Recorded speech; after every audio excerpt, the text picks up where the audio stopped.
Praise the lord. హల్లెలూయా. గట్టిగా చెప్దామా ఒకసారి? ఇంకా గట్టిగా చెప్పొచ్చా? నిద్రపోతున్న వాళ్ళు చప్పట్లు కొట్టండి. నిద్రపోవట్లేదు అన్న వాళ్ళు చప్పట్లు కొట్టండి. చక్కగా వర్షిప్ చేశాం కదా. నాకు విచిత్రమైన అలవాటు ఒకటి ఉంది, నాకు పాటలు సరిగ్గా రావు పాడడానికి. సో నేను అన్ని రివర్స్లో పాటలు పాడుతూ ఉంటాను అనమాట. సో ఒకసారి ఇంట్లో పాటలు పాడుతున్నాను. ఏమంటే, తండ్రి దేవా తండ్రి దేవా నా ఒడిలో నీకు సుఖమా అని పాడుతాను. మా ఆవిడ కిచెన్లోంచి అంది గట్టిగా. ఇందాక కూడా విలువే లేని నా జీవితం పాట ఉంది కదా, అది కూడా నేను ఎలా పాడుకుంటానంటే, విలువే లేని నీ జీవితం నా చేతిలో అన్ని రివర్స్లో పాడుకుంటాను అనమాట. తర్వాత ఇలా వర్షిప్ టీం ఎవరన్నా గుర్తు చేసినప్పుడు మళ్ళీ దాన్ని కరెక్ట్ చేసుకునే ప్రయత్నం చేస్తాం. వర్షిప్ టీంకి ఒకసారి క్లాప్స్ కొట్టొచ్చా? వర్షిప్ టీం అంతటికి క్లాప్స్ కొట్టొచ్చా? Very good. లాస్ట్ వీక్ ఏం నేర్చుకున్నాం మనము?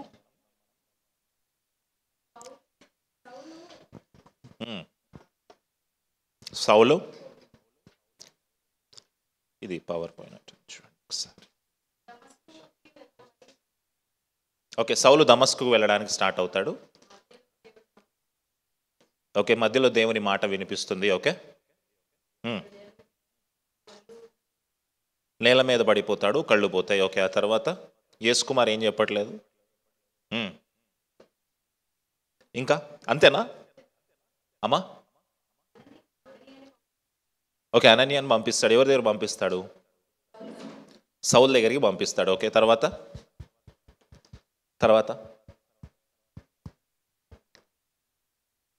సౌలు బాప్తిస్మం తీసుకుంటాడు. ఓకే, దాని తర్వాత సౌలు అరేబియా ఎడారిలోకి పారిపోతాడు కదా, అక్కడ సీనాయి పర్వతం దగ్గర ఆయన చేస్తున్నట్టుగా మనం చూస్తాం.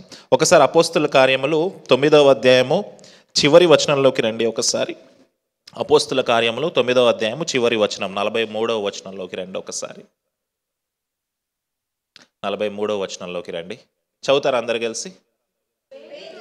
పేతురు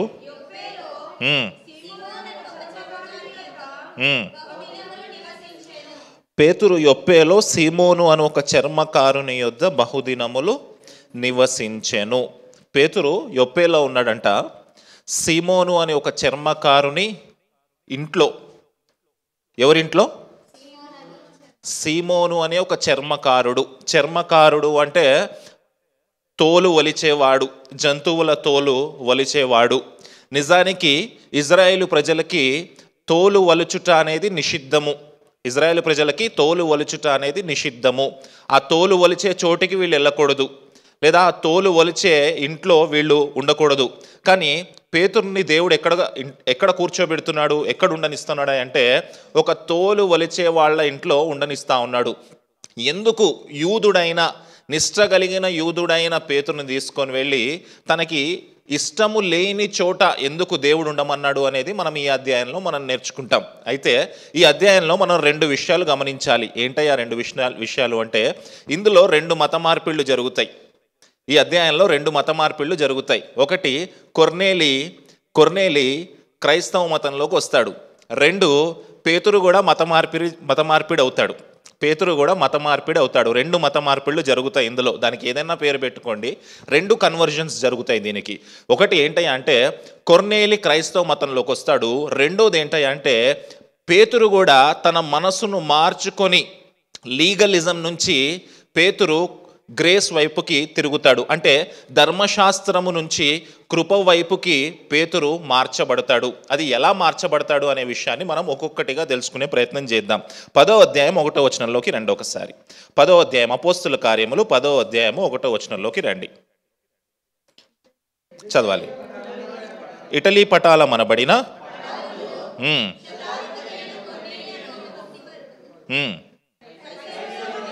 కైసరియలో ఉండెను.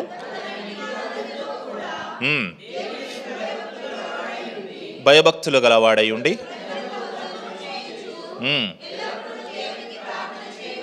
ఎల్లప్పుడూ నువ్వు దేవునికి ప్రార్థన చేయువాడు.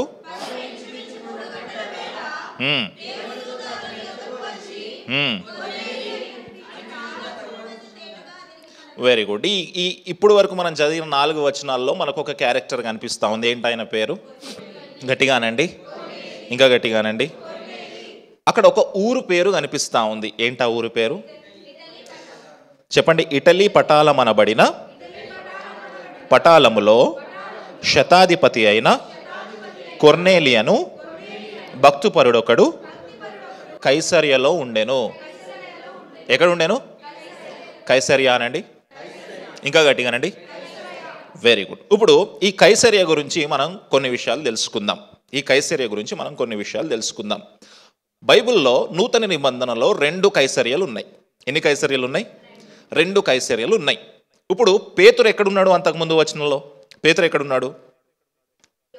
యొప్పేలో ఉన్నాడు. పేతురు యొప్పేలో ఉన్నాడు అనండి, ఇంకా గట్టిగానండి. శతాధిపతి ఎక్కడున్నాడు? కైసరియలో ఉన్నాడు. ఈ కైసరియలు బైబిల్లో నూతన నిబంధనలో 2 కైసరియలు ఉన్నాయి. ఎవరికైనా తెలుగు బైబిల్ ఉంటే రెడ్ బుక్ బైబిల్ ఉంటుంది కదా, చివరిలో మ్యాప్స్ ఉంటాయి. ఇజ్రాయేలు యొక్క నూతన నిబంధన మ్యాప్ ఉంటుంది. ఆ మ్యాప్లో చూడండి, మీకు ఎక్కడన్నా కైసరియా అనే ప్రాంతం కనిపిస్తూ ఉందా? తెలుగు బైబిల్లో ఉంటుంది, ఇంగ్లీష్ బైబిల్లో కూడా ఉంటుంది. అక్కడక్కడ నూతన నిబంధన ఇజ్రాయేలు మ్యాప్ ఉంటుంది. అందులో చూడండి, నూతన నిబంధన ఇజ్రాయేలు మ్యాప్ ఉంటుంది. అక్కడ ఎక్కడన్నా కైసరియా కనిపిస్తుందా? 2 కైసరియలు ఉంటాయి. ఏమేమి ఉన్నాయి? ఎన్ని కైసరియలు ఉన్నాయి?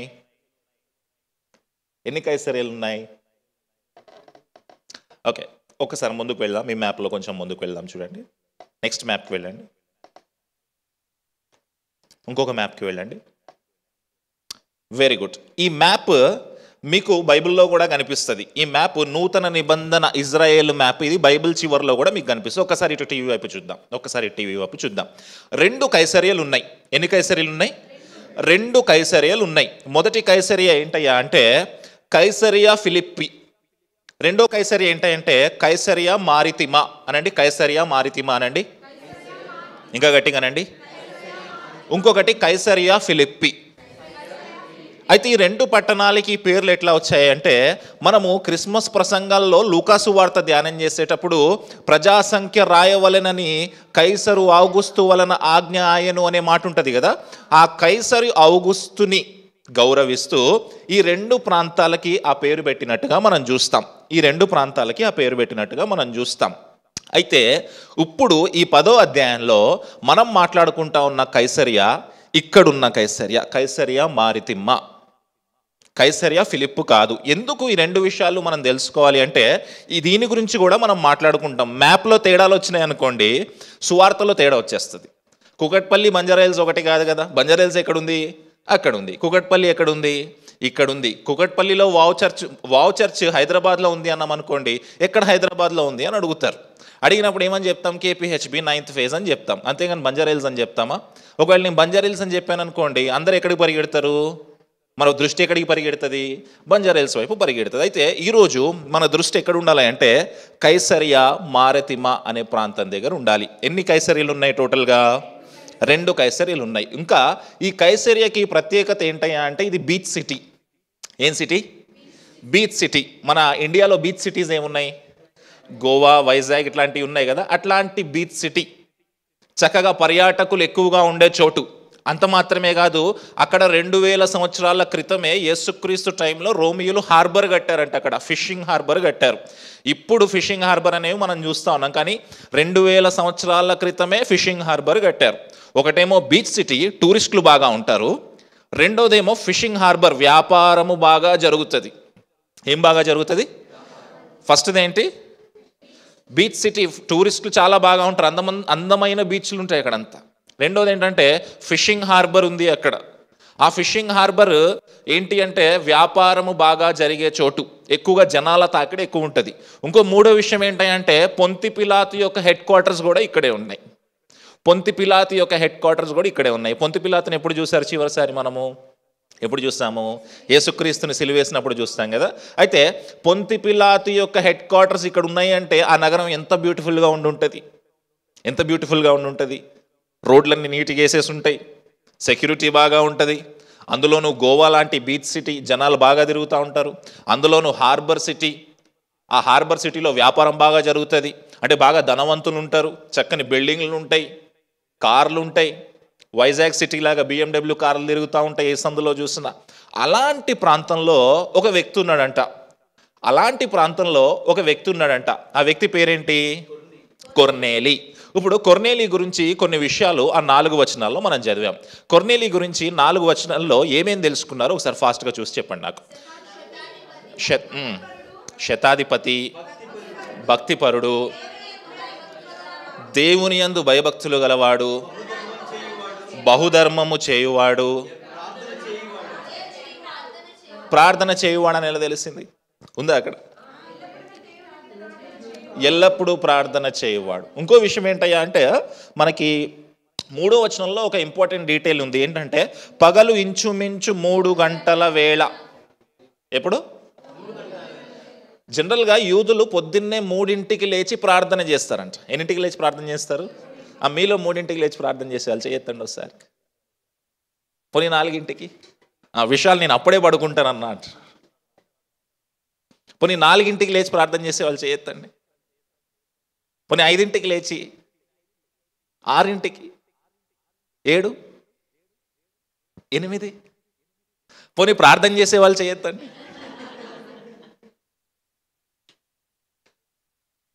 చూడండి, ఆ ప్రాంతం గురించి మనం ఆలోచిస్తూ ఉంటే beach city, rich city, harbour city, business city, అలాంటి ప్రాంతంలో ఒక శతాధిపతి ఉన్నాడంట. ఆయన పేరు కొర్నేలి. ఉదాహరణకి మీరు గోవా వెళ్ళారు అనుకుందాం. ఎప్పుడన్నా గోవా వెళ్ళారా? గోవా వెళ్తే గోవాలో ఇట్లాంటి పర్సన్ని మనం చూడగలమా? శతాధిపతి అయిన కొర్నేలి, భక్తిపరుడైన కొర్నేలి, ప్రార్థనాపరుడైన కొర్నేలి, భయభక్తులు కలిగిన కొర్నేలి, తెల్లవారుజామునే లేచి ప్రార్థన చేసే కొర్నేలి చూడగలమా? హైదరాబాద్ సిటీలో ఎవరి పేరైనా చెప్తారా? అట్లా ఎవరి పేరైనా చెప్తారా? కానీ అలాంటి ప్రాంతంలో అలాంటి రిచ్ మ్యాన్ కూడా మంచి భక్తి కలిగి దాన ధర్మాలు చేస్తూ దేవుని ఎడల భయభక్తులు కలిగి ఉన్నాడంట. అయితే ఇక్కడ విచిత్రమైన విషయం ఏంటయ్యా అంటే, కొర్నేలి యూదుడు కాదు, కొర్నేలి అన్యుడు. కొర్నేలి యూదుడు కాదు, రోమా సైన్యంలో ఉన్న అన్యుడతను. బహుశా గ్రీకు దేశానికి చెందినవాడేమో. రోమా సైన్యంలో పనిచేస్తూ ఉన్నాడు. ఒరిజినల్గా ఉన్న యూదులకి భక్తి లేదు, మధ్యలో వచ్చిన దేవుని నమ్ముకున్న ఆయనకి బోల్డంత భక్తి ఉంది. మనము 2వ సమూయేలు గ్రంథం ధ్యానించేటప్పుడు మనం మాట్లాడుకున్నాం కదా, ఎవరి గురించి? ఊరియా మధ్యలో దేవుని నమ్ముకున్నాడు, కానీ చక్కటి భక్తి చూపించాడు. పుట్టుక క్రైస్తవుడైన దావీదు మాత్రం యూరియా భార్యతోటి పాపం చేశాడు. మన చాలా బ్రతుకులు ఇట్లనే ఉంటాయి కదా. అన్న చిన్నప్పటి నుంచి చర్చికి వెళ్తానన్నా, చిన్నప్పుడు పుట్టుక క్రైస్తవులం అన్నామేమో, కానీ మన బ్రతుకులు వేరుగా ఉంటాయి. మధ్యలోంచి వచ్చిన వాళ్ళు కొంతమంది ఉంటారు చూడండి, మత మార్పిడి అంటాను చూడండి, వాళ్ళ భక్తి చాలా ఉన్నతంగా ఉంటుంది మనకంటే. హల్లెలూయా అంటున్నారు చూడండి మీరు. దేవుడు మాట్లాడుతూ ఉన్నాడు మనతోటి. మొత్తం టోటల్ 5 క్యారెక్టర్స్ విన్నాం మనం కొర్నేలి గురించి. ఏంటి ఒకసారి మళ్ళీ రిపీట్ చేద్దామా? భక్తిపరుడు, శతాధిపతి, భయభక్తులు గలవాడు, ప్రజలకు దాన ధర్మాలు మేలులు చేయువాడు, ప్రార్థన చేయువాడు. ఇందులో మీకు ఎన్ని క్యారెక్టర్స్ ఉన్నాయి చెప్పండి? ఇందులో మనకి ఎన్ని ఉన్నాయి? ఒకసారి టిక్ పెట్టుకుందాం. అన్ని రాసి టిక్ పెట్టుకోండి, ఎన్ని ఉన్నాయి ఒక్కసారి ఆలోచన చేద్దామా? కొర్నేలి అంట శతాధిపతి అంట, గవర్నమెంట్ ఆఫీసర్. బహుశా అప్పట్లో ఐపీఎస్ ఆఫీసర్ ఏమో. అది కూడా క్రైస్తవుడు కాదు, యూదుడు కాదు, అన్య కుటుంబంలోంచి వచ్చిన కొర్నేలి ఒక గొప్ప భక్తి చూపిస్తూ ఉన్నాడు. ఎవరి పట్ల? యూదుల దేవుడైన యెహోవా పట్ల ఒక గొప్ప భక్తి చూపిస్తూ ఉన్నాడు కొర్నేలి. ఇలాంటి శతాధిపతుల గురించి మరి బైబిల్లో ఎందుకు రాయబడిందో నాకైతే తెలియదు, కానీ అంతకుముందు ఒక 2 శతాధిపతులను చూస్తాం మనం. యేసుక్రీస్తు టైంలో. ఎవరు చెప్పండి?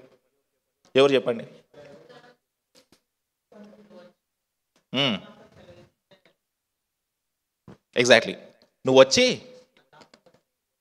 నా దాసుడు సిక్ అయి ఉన్నాడు, నా దాసుడికి జ్వరం వచ్చింది, ఒంట్లో బాగలేదు, నువ్వు రానక్కర్లేదు, నువ్వు ఒక్క మాట చెప్తే చాలు ప్రభువా, నా దాసుడు బాగుపడతాడు అని చెప్పేసి అక్కడ ఒక శతాధిపతి మాట్లాడినట్టుగా మనం చూస్తాం. అప్పుడు యేసుక్రీస్తు వారు ఏమంటారు తెలుసా? ఆయనను చూసి, ఇజ్రాయేలు ప్రజల్లో కూడా నీ అంత గొప్ప విశ్వాసం నాకు కనపడలేదు అని అంటాడు అతను మొదటి శతాధిపతి. రెండో శతాధిపతి ఎవరయ్యా అంటే యేసుక్రీస్తుని సిలువ వేసిన తర్వాత ఆ పరిస్థితులన్నీ చూసి ఆయన ఏమంటాడు తెలుసా? ఇంకొక శతాధిపతి, రోమా శతాధిపతి ఏమంటాడు తెలుసా? ఈయననే నిజమైన దేవుని యొక్క కుమారుడు అని దేవుని కోసం సాక్ష్యం ఇస్తూ ఉంటాడు. ఆయన రెండో శతాధిపతి. ఇక్కడ మూడో శతాధిపతిని మనం చూస్తూ ఉన్నాం, ఆయన పేరు కొర్నేలి. శతాధిపతుల గురించి మరి దేవుడు ఇంత వివరంగా మనకి బైబిల్ గ్రంథంలో ఎందుకు రాయించాడో మనకైతే తెలియదు. కానీ ఈ ముగ్గురు శతాధిపతులు కూడా వీళ్ళు అన్యులు. ముగ్గురు శతాధిపతులు కూడా అన్యులు. అన్యుల యొక్క విశ్వాసము గొప్పది. లాస్ట్ వీకే మనం మాట్లాడుకున్నాం కదా, పొద్దున్నే 4 గంటలకు లేస్తారు, చల్లి నీళ్లతోటి స్నానం చేస్తారు, 40 రోజులు దీక్ష చేస్తారు, చలికాలంలో దీక్ష చేస్తారు. వాళ్ళ భక్తి చాలా గొప్పది. వాళ్ళ భక్తి చాలా గొప్పది. ఎప్పుడన్నా వెళ్ళి ఒక అన్యుడికి చెప్పారా మీరు? అన్నా నీ ఫెయిత్ చాలా గొప్పదన్నా, నీ దేవుడి పట్ల నీకున్న విశ్వాసం చాలా గొప్పదన్నా అని చెప్పారా? వాళ్ళ దేవుడు అన్యుడే కావచ్చు, అది అసత్యమే కావచ్చు, కానీ ఎప్పుడన్నా మీరు అప్రిషియేట్ చేసే ప్రయత్నం చేశారా? ఎప్పుడన్నా ఒక ముస్లిం దగ్గరికి వెళ్ళి 5 నమాజులు చదువుతున్న ముస్లిం దగ్గరికి వెళ్ళి అన్నా నీ విశ్వాసం చాలా గొప్పదన్నా, గొప్పగా ఉంది నీ విశ్వాసం, నేను చూసి నేను చాలా నేర్చుకోవాలన్నా అని ఎప్పుడన్నా చెప్పామా? అందుకే దేవుడు ఇక్కడ ఈ శతాధిపతి అయిన కొర్నేలిని మనకి ఒక మాదిరిగా చూపిస్తూ ఉన్నాడు. ఒక మాదిరిగా చూపించడం మాత్రమే కాదు, వారి విశ్వాసం ద్వారా మనము ఎంతో కొంత విశ్వాసంలో బలపడతాము అని శతాధిపతుల్ని దేవుడు ఇక్కడ నియమించాడు. టోటల్గా 5 విషయాలు నేర్చుకున్నాం కదా కొర్నేలి గురించి. 5 విషయాలు నేర్చుకున్నాం కదా. 4వ వచనంలోకి వద్దాం.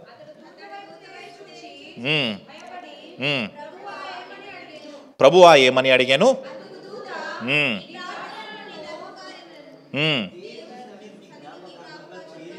చేరినవి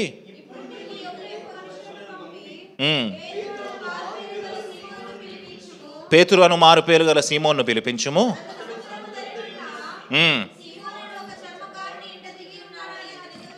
చర్మకారుని ఇంట దిగి ఉన్నాడని అతనితో చెప్పాను.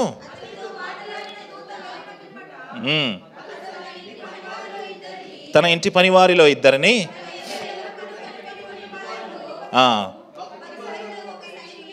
పిలిచి వారిని యొప్పేకు పంపించినప్పుడు దేవుని యొక్క దూత వచ్చి కొర్నేలికి దర్శనమిచ్చింది. వెంటనే కొర్నేలి భయపడి ఏం చేయాలి, నీ రాకకు కారణం ఏంటి అని అడిగితే, నువ్వు యొప్పేకి వెళ్ళు, యొప్పేలో సీమోను అనే ఒక చర్మకారుని ఇంట్లో పేతురు అనే ఒక వ్యక్తి ఉన్నాడు, ఆ పేతురు అనే వ్యక్తిని నువ్వు పిలిపించుకో అని దేవుడు చెప్తా ఉన్నాడు. ఆ పేతురు అనే ఒక వ్యక్తిని నువ్వు పిలిపించుకో అని అక్కడ దేవుడు ఒక సందేశాన్ని పంపిస్తా ఉన్నాడు. ఇప్పుడు ఒక మ్యాప్ చూద్దాం. పేతురు ఏ ప్రాంతంలో ఉన్నాడు? యొప్పేలో ఉన్నాడు. ఈయన ఎక్కడున్నాడు? కైసరియలో ఉన్నాడు. ఒకసారి ఫస్ట్ మ్యాప్ ఓపెన్ చేద్దామా? ఫస్ట్ మ్యాప్ చూద్దాం. చూడండి ఒకసారి. మనం కైసరియా మారతిమ్మ గురించి మాట్లాడుతున్నాం కదా, అది ఇక్కడ ఉంది. పేతురు ఎక్కడున్నాడు? యొప్పేలో ఉన్నాడు. ఇంగ్లీష్లో జోపా అని అంటాం. అయితే దీనికి మధ్యలో 30 మైళ్ళ దూరం ఉంది. ఎంత దూరము అంటే 45 కిలోమీటర్లు. బహుశా ఎన్ని కిలోమీటర్లు? 45 కిలోమీటర్ల దూరం ఉంది. అయితే ఎప్పుడైతే దేవుని దూత చెప్పిందో కొంతమందిని ఆయన ఏర్పాటు చేసుకొని అక్కడికి అక్కడ పేతురు అనే ఒక వ్యక్తి ఉంటాడు, అతన్ని తీసుకొని రా అని చెప్పాడు. పేతురుని ఎప్పుడన్నా కొర్నేలి చూశాడా? వాళ్ళ శిష్యులు ఎప్పుడన్నా చూసారా? దేవుని దూత వచ్చింది, చెప్పింది, వెంటనే ఏం చేశాడు? లోబడి అక్కడికి మనుషుల్ని పంపించాడు. ప్రశ్నలు అడగలేదు. కొర్నేలి ఏమడగలేదు? ప్రశ్నలు అడగలేదు. వద్దు నేను వెళ్ళను అని కూడా చెప్పలేదు. జాగ్రత్తగా వినండి, చివరిలో మళ్ళీ దీని గురించి చెప్తాను మీకు. జాగ్రత్తగా వినండి. కొర్నేలి ఏం చేయలేదు? ప్రశ్నలు అడగలేదు. నేను వెళ్ళను అని కూడా అనలేదు. కొర్నేలి ఎవరు? అన్యుడా యూదుడా? అన్యుడు. మధ్యలోంచి భక్తిలోకి వచ్చినవాడు. మనం ఎవరము? పుట్టుక క్రైస్తవులం అనండి. మనకి ఇట్లాంటి దేవదూత వచ్చింది అనుకోండి, దేవదూత వచ్చి నువ్వు అక్కడికి వెళ్ళు అంటే ఫస్ట్ ఏమంటుంది తెలుసా? దేవదూత నీ క్యాస్ట్ ఏంది చెప్పు ఫస్ట్ అంటామా? అంటాం. నువ్వెందుకు మా కలర్లో లేవు అంటామా? అంటాం. కానీ కొర్నేలి అన్యుడు ఏమంటున్నాడు తెలుసా? వెంటనే లోబడి ఆ లోబాటును చూపించి అక్కడికి పంపించాడు. నెక్స్ట్ మ్యాప్ చూద్దాం. చూడండి, ఇప్పుడు యొప్పా నుంచి కైసరియా ప్రాంతానికి వెళ్ళాలి. ఎవరు వెళ్ళాలి అక్కడికి?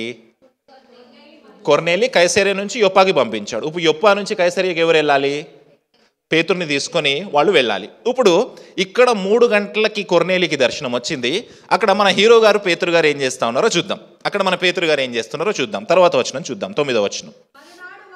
మరునాడు వారు ప్రయాణమైపోయి పట్టణము సమీపించినప్పుడు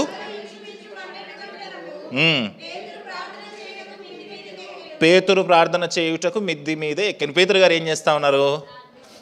ఓకే, ఆ మరునాడు వాళ్ళు ప్రయాణమై వెళ్ళిపోయారు. బహుశా ఒక హాఫ్ డే జర్నీ ఏమో, గుర్రాల మీద వెళ్ళారు పేతురుని తీసుకొని రావడానికి. పేతురు గారు ఏం చేస్తా ఉన్నారు? అక్కడ మేడ మీదకి ఎక్కారు. ఎందుకు ఎక్కారు మేడ మీదకి? ప్రార్థన చేయడానికి ఎక్కారు. ఏ టైంకి ఎక్కారు? 12 గంటలకి. 12 గంటలు అనండి, టైమింగ్ చాలా ఇంపార్టెంట్. అక్కడ టైమింగ్ చాలా ఇంపార్టెంట్. 12 గంటలకు ఎక్కారు. కొర్నేలికి దర్శనం ఎప్పుడు వచ్చింది? తెల్లవారుజామున 3 గంటలకు వచ్చింది. పేతురు గారికి మిద్దె మీదకి ఎప్పుడు ఎక్కాడు? 12 గంటలకు ఎక్కాడు. తర్వాత వచనం చదువుదాం. భోజనము చేయగొరెను.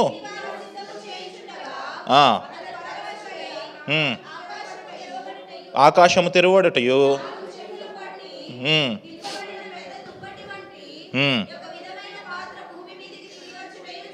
Very good. అతను ప్రార్థన చేయడానికి మిద్దె మీదకి వెళ్ళాడు. అక్కడ ఏం జరిగిందంట? ఆయనకి మిక్కిలి ఆకలిగా ఉన్నాడు. ఆకలేసిందంట. ఆకలేసింది అనండి, ఇంకా గట్టిగానండి. దేనికోసం పైకి వెళ్ళాడు? ఇక్కడ ఏం కడుపు ఏం చేస్తూ ఉంది? అరుస్తూ ఉంది. నార్మల్గా మనము పొద్దున్నే లేటుగా లేచి లేటుగా తిన్నప్పుడు మాత్రం మనకి ఏమనిపించదు. ఉపవాస ప్రార్థన అంటే మాత్రం ఫుల్ ఆకలిస్తుంది ఆ రోజు మనకి. ఉపవాస ప్రార్థన అనగానే పొద్దున్న 7 గంటలకే మొదలు పెడతారు. అక్కడ నిద్రలోనే అరుస్తూ ఉంటాయి కడుపులో పేగలు. అంటే ఏంటి? నువ్వు ఉపవాస ప్రార్థన ద్వారా నువ్వు విజయాన్ని పొందుకోబోతా ఉన్నావని, ఆ విజయాన్ని పొందుకొనివ్వకుండా సాతాను నిన్ను అక్కడ అటాక్ చేస్తా ఉన్నాడు. ఆకలి ద్వారా అటాక్ చేస్తా ఉన్నాడు, ఫ్లెష్లో అటాక్ చేస్తా ఉన్నాడు. పేతురుకు కూడా వచ్చిన శోధన అదే. ఇంకో విషయం ఏంటంటే సమయం ఎంత? 12 గంటలు. పక్కన తల్లిగారు ఎవరైనా పోపేస్తున్నారేమో పప్పులో, స్మెల్ వస్తుందేమో మిద్దె మీదకి, ఇట్లా స్మెల్ వస్తుందేమో మిద్దె మీదకి. బహుశా పక్కింట్లో ఎవరైనా ఆదిత్యన్న లాంటి వాళ్ళు ఉన్నారేమో, మంచి బిర్యానీ వండుతున్నారేమో. పేతునేమో చక్కగా ఉపవాస ప్రార్థన చేసుకుందాం అని పైకి వెళ్తే పక్క నుంచి మంచి చికెన్ బిర్యానీ స్మెల్ వస్తుంది, మటన్ బిర్యానీ స్మెల్ వస్తుంది. ఆగగలడా? ఆగలేడు. మనం కూడా ఆగలేము. ఇప్పుడే నోట్లో నీళ్ళు ఊరుతూ ఉంటాయి మనకి. నిజమే కదా? కరెక్ట్గా ఎప్పుడైతే ప్రార్థన చేద్దామని వెళ్తూ ఉంటామో అప్పుడే ఒక వాసన తగిలింది ఆయనకి. ఆకలి ఒక వాసన తగిలింది. ఏదో వంట వాసన తగిలిందేమో 12 గంటలకి. 12 గంటలు అని ఎందుకు అంటామని అక్కడ రాయబడింది కాబట్టి. స్త్రీలు అప్పుడే కదా వంట స్టార్ట్ చేస్తారు చాలామంది మధ్యాహ్నం భోజనం కోసం. అప్పుడు ఒక దర్శనాన్ని పేతురు చూస్తూ ఉన్నాడు. ఒక దుప్పటి ఆ మిద్దె మీదకి వచ్చి, ఆ మిద్దె మీద దుప్పటితో పాటు ఒక పాత్ర కూడా వచ్చిందంట. ఏమొచ్చింది? ఒక పాత్ర కూడా వచ్చింది. ఆ పాత్రలో ఏమేమి ఉన్నాయో చూద్దాం ఒకసారి, ముందుకు వెళ్దాం. అందులో సకల విధములైన చతుష్పాద జంతువులను, ప్రాకు పురుగులను, ఆకాశ పక్షులను ఉండెను. అప్పుడు పేతురు, నీవు లేచి చంపుకొని తినుమని ఒక శబ్దం అతనికి వినబడెను. అయితే పేతురు, వద్దు ప్రభువా,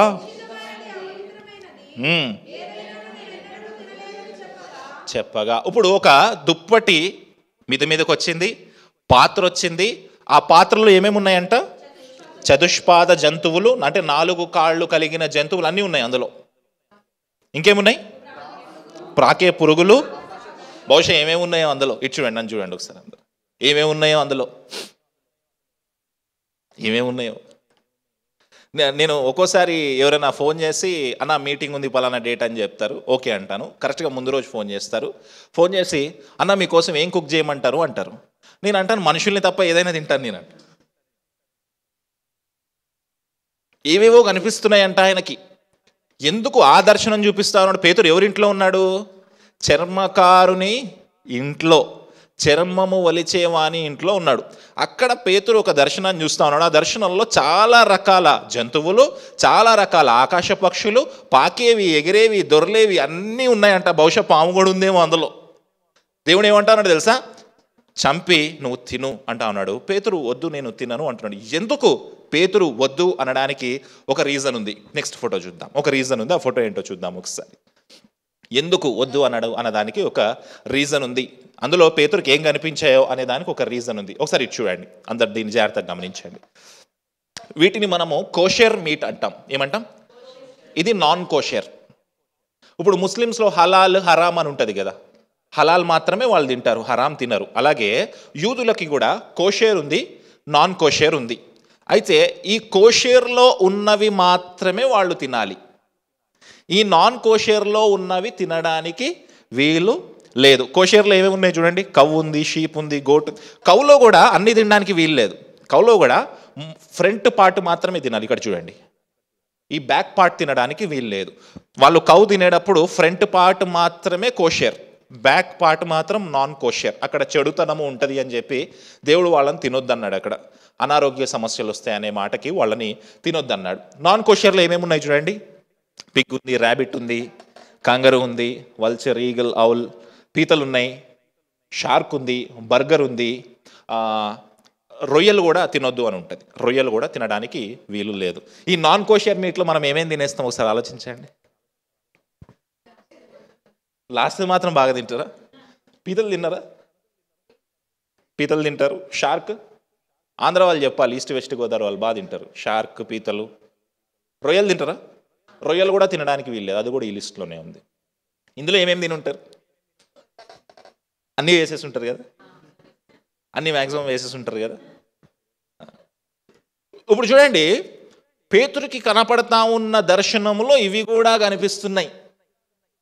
పేతురుకి కనపడతా ఉన్న దర్శనంలో ఇవి కూడా కనిపిస్తూ ఉన్నాయి. అందుకే పేతురు ఏమంటాడో తెలుసా, నిషిద్ధమైనది నేను ఎప్పుడు తినలేదు. అయితే యూదులకి దేవుడు ఒక ఆచారాన్ని పెట్టాడు, ఒక వ్యవస్థని పెట్టాడు. ఏంటయ్యా అంటే, మీరు ఇవి మాత్రమే తినండి, ఇవి తినకూడదు అని చెప్పాడు. ఎందుకంటే వాళ్ళు వాగ్దాన పుత్రులు కాబట్టి వాళ్ళని మిగతా అన్యజనుల నుంచి వేరు చేయడం కోసము, వాళ్ళు వాగ్దాన పుత్రులు కాబట్టి మిగతా అన్యజనుల నుంచి వేరు చేయడం కోసము పాత నిబంధనలో కొన్ని నియమాలు ఆయన పెట్టాడు. అది లేవియ కాండం, ద్వితీయోపదేశ కాండం, అవన్నీ చదువుతూ ఉంటే మనకు అర్థమవుతుంది. మోషే ధర్మశాస్త్రం ప్రకారం ఇవి తినమంటాడు, ఇవి తినొద్దంటాడు. అయితే ఇక్కడ సమస్య ఏంటయ్యా అంటే, అవి కొంతకాలము వరకు మాత్రమే దేవుడు నిషిద్ధము అని వాళ్ళకి నియమించాడు. ఎంతకాలం వరకు? కొంతకాలం వరకే, పర్మనెంట్గా కాదు. మనం ఒకవేళ పాత నిబంధన టైంలో పుట్టుంటే మన పరిస్థితి ఏంటి? ఇప్పుడు నాకు రొయ్యలంటే బాగా ఇష్టము, దేవుడు ఏమన్నాడు? మనకు బర్గర్లు అంటే బాగా ఇష్టము. హ్యానా చూడండి ఎట్లా చూస్తుంది బర్గర్ని అప్పటి నుంచి. ఇప్పుడు దేవుడు ఏమన్నాడు? పీతలంటే ఇష్టం ఉన్న వాళ్ళు ఉంటారు, పోర్క్ అంటే ఇష్టం ఉన్న వాళ్ళు ఉంటారు, ర్యాబిట్ అంటే ఇష్టం ఉన్న వాళ్ళు ఉంటారు. అక్కడ చాలా రూఢిగా ఆయన ఏమేం చెప్పాడంటే, అవి మీరు తినొద్దు అని చెప్పాడు. ఇప్పుడు పేతురుతో పాటు యూదులందరూ ఏమైపోయారంటే, దీన్ని ఒక స్ట్రిక్ట్ లాగా తయారు చేశారు, ఒక స్ట్రిక్ట్ నియమంగా తయారు చేశారు. వాళ్ళు ఎలా తయారు చేసుకున్నారంటే, మేము ఇవి తింటాము కాబట్టి మేము పరిశుద్ధులము, మీరు ఇవి తింటారు కాబట్టి మీరు పరిశుద్ధులు కాదు అని ఒక లాని తయారు చేస్తారు. దేవుడు ఏం చెప్పాడు? కొంతకాలం వరకు మీరు ఇవి తినొద్దు, ఇవి తినండి అన్నాడు. కానీ వాళ్ళు ఏం చేశారు? మొత్తం జనాల్లోంచి వేరుపరుచుకొని, నేను ఇవే తింటాను కాబట్టి నేను పరిశుద్ధుణ్ణి, నేను తెల్ల చొక్కా వేసుకుంటాను కాబట్టి నేను పరిశుద్ధుణ్ణి, నల్ల చొక్కా వేసుకుంటే ఉన్నాయా? ఈ రోజుకి సంఘాల్లో నియమాలు ఉన్నాయా? నేను ఎప్పుడన్నా బ్లాక్ షర్ట్ వేసుకుని ప్రసంగం చెప్తే వెంటనే కమెంట్ కనపడుతుంది, సాతాను డ్రెస్ అంట. బ్లాక్ సాతాన్ డ్రెస్ అయితే ఇదేంటి మరి? గుండు చేయించుకోండి మరి. రకరకాల బోధలు, రకరకాల వేర్పాటు వాదాలు. ఇక్కడ డివైడ్ అయిపోతాం మనం. ఆహారం దగ్గర డివైడ్ అయిపోతాం, కులం దగ్గర డివైడ్ అయిపోతాం, బోధల దగ్గర డివైడ్ అయిపోతాం, అవసరం లేని వాటి దగ్గర డివైడ్ అయిపోతాం. కొన్ని సంఘాల్లో స్త్రీలు ముసుగేసుకోపోతే అసలు ఊరుకోరు. కొన్ని సంఘాల్లో స్త్రీలు లిప్స్టిక్ పెట్టుకొని వెళ్తే గొడవలు పెట్టుకుంటారు. కొన్ని సంఘాల్లో స్త్రీలు బోధలు చేయొద్దంటారు. చీలిక, సంఘములో చీలిక. ఆ రోజు యూదులని వాడుకొని సాతాను ఎలా అయితే ప్రజల మధ్య చీలిక తీసుకొని వచ్చాడో, ఈరోజు సంఘాల్లో కూడా ఆ చీలిక చాలా స్పష్టంగా కనిపిస్తూ ఉంది. కులాల వారీగా సంఘాలు, తెల్లబట్టల సంఘాలు, ఆహారం విషయంలో సంఘాలు. ఈ రోజుకి చాలామంది దెబ్బలాడుతూ ఉంటారు నాతోటి, అన్న పోరుకు తినకూడదన్నా అని చెప్పి. ప్రసాదం తినొచ్చా తినకూడదా అదొక చీలిక. జరుగుతున్నాయి కదా, సమాజంలో చూస్తూ ఉన్నాం కదా. స్త్రీలు బోధించవచ్చా బోధించకూడదా అదొక చీలిక, స్త్రీలు ముసుగేసుకోకపోతే ఒక చీలిక, వాళ్ళేదో కొంచెం అందంగా కనపడడానికి మేకప్ వేసుకుంటే అదొక చీలిక. ఎవరి చీలికలు వాళ్ళవి, ఎవరికి నచ్చిన నియమం వాళ్ళు పెట్టేసుకున్నారు, ఎవరు స్క్రిప్ట్ వాళ్ళు రాసేసుకున్నారు. కానీ ఇవేవి దేవుణ్ణి మహిమపరచట్లేదు, ఇవేమి దేవుణ్ణి మహిమపరచట్లేదు. అందుకే స్వయంగా దేవుడు పేతురు దగ్గరికి వచ్చి ఏమంటున్నాడు తెలుసా, నువ్వు ధర్మశాస్త్రాన్ని బాగా ఫాలో అవుతావు కదా, ఇప్పుడు నీకు ఇవి చూపిస్తున్నాను, ఇవి నువ్వు తిను అంటా ఉన్నాడు, ఇవి నువ్వు తిను అంటా ఉన్నాడు. పేతురు ఏమంటున్నాడు తెలుసా, నిషిద్ధమైనవి నేను ముట్టుకోలేదు కదా ప్రభువా అంటా ఉన్నాడు. చాలా గమ్మత్తైన మాట ఏంటంటే అందులో వద్దు ప్రభువా అన్నాడు. ఏమన్నాడు? గట్టిగా చదవండి, ఇంకా గట్టిగానండి. దేవుడికి నో చెప్తున్నాడు పేతురు. ఏమనుకుంటున్నాడు తెలుసా, నీకేం తెలుసు ప్రభువా వాటి గురించి? నాకు తెలుసు, నా ధర్మశాస్త్రములో ఉంది అవి తినకూడదని. ఎవరికి నేర్పిస్తున్నాడు పేతురు? దేవుడికి నేర్పిస్తున్నాడు పేతురు. మనం కూడా దేవుడికి చాలా విషయాలు నేర్పిస్తాం కదా. మీకు మీ ఫ్రెండ్కి బాగా దెబ్బలాట అయింది అనుకోండి, దేవుడు వచ్చి అంటాడు, వెళ్ళి ఆమె క్షమాపణ చెప్పు, మాట్లాడు ఆమెతో. అంటే నీకేం తెలుసు ప్రభు ఆమె గురించి, అది ఎట్లాంటిదో నీకు తెలుసా, నన్ను ఎట్లాంటి మాటలు ఉందో తెలుసా అంటాం కదా. దేవుడికి పేతురు నో చెప్తున్నాడు, వద్దు అంటున్నాడు స్వయంగా దేవుడితోటి. గమ్మత్తైన విషయం ఏంటంటే ఇది మొదటిసారి కాదు. పేతురు నో చెప్పడము మొదటిసారి కాదు. మత్తయి సువార్త 16వ అధ్యాయం 22వ వచనము. మత్తయి సువార్త 16వ అధ్యాయం 22వ వచనము. మత్తయి సువార్త 16వ అధ్యాయం 22వ వచనము. పేతురు ఆయన చేయి పట్టుకొని, ప్రభువా అది నీకు దూరమవునుగాక కలగదని ఆయనను గట్టిగా చదవాలి మళ్ళీ. అది ఎవరిని? పేతురు యేసుక్రీస్తుని గద్దిస్తున్నాడు, దేవుడికి పాఠాలు నేర్పిస్తున్నాడంట పేతురు. యేసుక్రీస్తు వారు అన్నారు, నేను యెరూషలేముకి వెళ్ళబోతా ఉన్నాను, యెరూషలేములో ఈ విషయాలన్నీ జరుగుతాయి, నేను సిలువ వేయబడతాను, నేను మరణిస్తాను అంటే పేతురు ఏమన్నాడు తెలుసా, ప్రభువా అలా జరగడానికి వీలే. చెయ్యి పట్టుకొని యేసుక్రీస్తుని గద్దిస్తున్నాడంట పేతురు. పేతురు వద్దు అని చెప్తున్నాడంట, నో చెప్తున్నాడంట దానికి. అప్పుడు యేసుక్రీస్తు వారు ఏమన్నా తెలుసా, సాతానా అనంట. ఇంకో సందర్భంలో మనకు కనిపిస్తుంది చూడండి, యోహాను సువార్త 13వ అధ్యాయం 8వ వచనం చూద్దామా. యోహాను సువార్త 13వ అధ్యాయం 8వ వచనం. 13వ అధ్యాయం 8వ వచనం.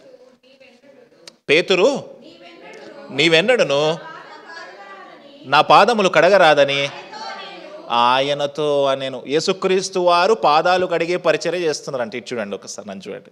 యేసుక్రీస్తు వారు పాదాలు కడిగే పరిచర్య చేస్తున్నారంట. పేతురు దగ్గరికి రాగానే, పేతురు కాళ్ళు కడగడానికి రాగానే ఏమంటుండే తెలుసా, ప్రభువా వద్దు, నువ్వెప్పుడు నా పాదాలు కడగడానికి. ఎవరికి పాఠాలు నేర్పిస్తున్నాడు పేతురు? దేవుడికి పాఠాలు నేర్పిస్తున్నాడు. అలాంటి దేవుడికి పాఠాలు నేర్పించిన పేతురుకి ఈరోజు దేవుడు పాఠం నేర్పించబోతా ఉన్నాడు. హల్లెలూయా.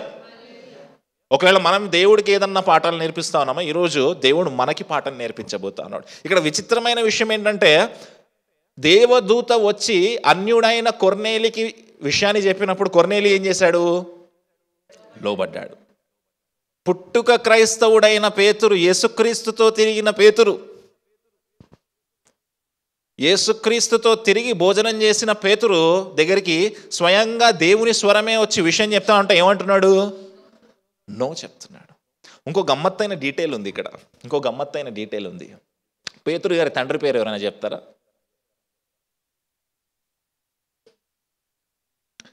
పేతురు గారి తండ్రి పేరు ఎవరికన్నా గుర్తుందా? పేతురు గారి తండ్రి పేరు యోనా. యోనా అనండి. ఆ యోనా కాదు, ఈ యోనా పేరు యోనా, ఆయన పేరు యోనా అనండి. Very good. ఎందుకు ఈ మాటను గుర్తు చేస్తా ఉన్నారంటే, ఇక్కడ ఇంకో గమ్మత్తైన డీటెయిల్ ఉంది, జాగ్రత్తగా వినండి. పేతురు ఏ ప్రాంతంలో ఉన్నాడు? ఇప్పుడు ఎక్కడ ఉన్నాడు? యొప్పేలో ఉన్నాడు. పేతురు యొప్పేలో ఉన్నాడు. అయితే పాత నిబంధనలో యోనా గుర్తున్నాడా? పేతురు తండ్రి పేరేంటి? యోనా. పాత నిబంధనలో యోనా ప్రవక్త ఉన్నాడు, గుర్తుందా? యోనా ప్రవక్తని దేవుడు అక్కడికి వెళ్ళి ప్రజలకి విషయాన్ని చెప్పమంటే, యోనా ప్రవక్త పడవెక్కి ఎక్కడికి పారిపోతాడు? తర్షీసుకు పారిపోతాడు. యోనా ప్రవక్త పడవ ఎక్కడ ఎక్కుతాడు తెలుసా? యొప్పేలోంచి ఎక్కుతాడు. అయితే మీరు ఒక సిమిలారిటీ మీరు గమనిస్తే, ఒక సిమిలారిటీ యోనా గ్రంథం 1వ అధ్యాయం 3వ వచనం చదివితే మీకు కనిపిస్తుంది. అక్కడ ఇప్పుడు తీయక్కర్లేదు. ఆయన యొప్పే నుంచి పడవ ఎక్కి తర్షీషుకు పారిపోయాను అనే విషయం ఉంటుంది. అయితే ఒక సిమిలారిటీ గమనిస్తే మీరు, యోనా కూడా ఏం చేస్తాడు అక్కడ? దేవుడు వెళ్ళి వాళ్ళకి పరిచర్య చేయి, సువార్త చేయని చెప్తే యోనా ఏం చెప్తాడు? నో చెప్పి పారిపోతాడు. ఆ యొప్పేకి పేతురును దేవుడు తీసుకొని వచ్చి చర్మకారుని ఇంట పెట్టి, అక్కడ పేతురు నో చెప్తే పేతురుకు ఒక పాఠం నేర్పిద్దామని చెప్పి దేవాతి దేవుడు పేతురుని అక్కడికి తీసుకొని వచ్చాడు. హల్లెలూయా. ఎందుకు పేతురునే తీసుకొని వచ్చాడు? ఇంకో గమ్మత్తైన డీటెయిల్ ఉంది అక్కడ. ఏంటి తెలుసా? 8వ అధ్యాయం చివరి వచనంలోకి రండి. 8వ అధ్యాయం చివరి వచనం. అయితే ఫిలిప్పు అజోతులో కనబడెను. అక్కడి నుండి కైసరియకు వచ్చే వరకు పట్టణములన్నిటిలో సంచరించుచు సువార్త ప్రకటించుచు. ఎవరున్నారు కైసరిలో? ఏం చెప్తుంది ఇక్కడ మాట? ఎవరున్నారు కైసరిలో? 40 వచనంలో ఏం చదివారు మీరు? ఎవరున్నారు అక్కడ? ఫిలిప్ ఉన్నాడు. ఎవరున్నారు? ఇంకో విషయం ఏంటంటే, కైసరియా అనేది ఫిలిప్పు గారి సొంతూరు. ఆయనకి ఇల్లుంది అక్కడ. ఫిలిప్పు గారి కుమార్తెలు కూడా అక్కడి నుంచే ప్రవచించినట్టుగా మనం చూస్తాం. కైసరియలో ఇందాక ఎవరికి దర్శనం కనపడింది? శతాధిపతికి దర్శనం కనపడింది కదా, కొర్నేలికి. ఆయన కైసరియలో ఉన్నాడు కదా. పేతురు ఎక్కడున్నాడు? యోపేలో ఉన్నాడు. కైసరియలో ఇంకో శిష్యుడు ఉన్నాడు కదా, ఆయన పేరేంటి? ఫిలిప్పు. ఆయన సొంతూరు కూడా అదే కదా. దేవుడు ఎందుకు ఫిలిప్పుని తీసుకొని వెళ్ళమని చెప్పలేదు? ఎందుకు పేతురుని తీసుకొని వెళ్ళమన్నాడు? అదే ఏరియాలో ఉన్న ఫిలిప్పుని తీసుకెళ్ళొచ్చు కదా, డీజిల్ ఖర్చులు మిగులుతాయి కదా. నిజమే కదా. అదే ఏరియాలో ఉన్న ఫిలిప్పుని తీసుకొని వెళ్ళొచ్చు కదా. దేవుడు చెప్పొచ్చు కదా, నువ్వు ఫిలిప్పుని తీసుకొని వెళ్ళు అని. కానీ ఎందుకు యొప్పేలో ఉన్న 30 మైళ్ళ దూరంలో, 45 కిలోమీటర్ల దూరంలో ఉన్న పేతురుని సిద్ధపరుస్తా ఉన్నాడు దేవుడు? అంటే ఇక్కడ ఈ అధ్యాయంలో 2 మత మార్పిడులు జరగాలి. ఎన్ని మత మార్పిడులు జరగాలి? 2. మొదటిది కొర్నేలేది, రెండోది పేతురు. ఇప్పటివరకు పేతురు కర్ర పట్టుకొని తిరుగుతున్నాడు ప్రతిదానికి.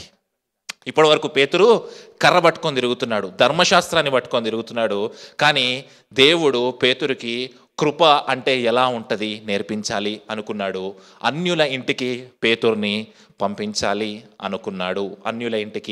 పేతురుని పంపించాలనుకున్నాడు. దర్శనం వచ్చింది, అవన్నీ చూసిన వెంటనే ఏమన్నాడు తెలుసా? వద్దు ప్రభువా నేను తినను అన్నాడు.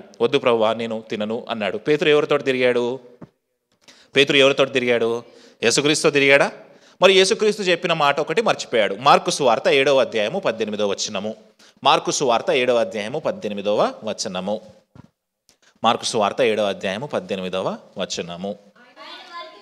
ఆయన వారితో ఇట్లా, నేను ఇంకా అవివేకులై ఉన్నారా?